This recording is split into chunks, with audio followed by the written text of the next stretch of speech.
Okay, so here's the Earth, just chilling. JK, it's not actually chilling. The Earth's cooling temperature is rising, and with it, sea levels are rising too. So everyone pretty much knows that the ice caps are melting. For those who don't believe, the National Snow and Ice Data Center, NSIDC, has announced that the length of the melting season for ice in the Arctic and Antarctic is growing at an uncomfortable speed of an added 5 days per decade.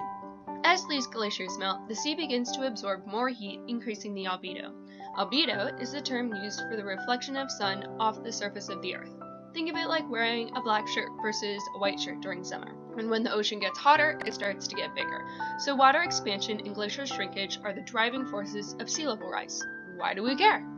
Why don't you ask the 40% of the world's population that live within 62 miles of the ocean? Hundreds of cities and islands are in danger of sinking with rising sea level. What would the world be like if places like New York, London, Hong Kong, Venice, or Miami just disappeared? So what are we gonna do?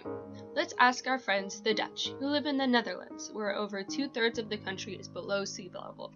They've been dealing with this problem for thousands of years.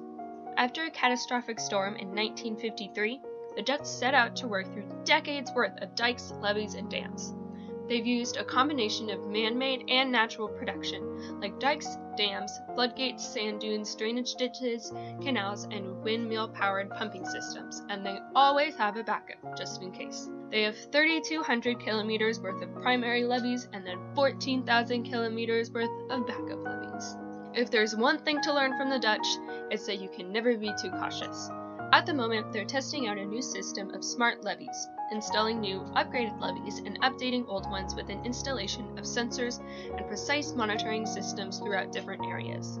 The goal is to keep a close eye on each levee's functioning and to find out how sturdy it is, if there is any sort of damage or leak, when it could fail, and where it could improve.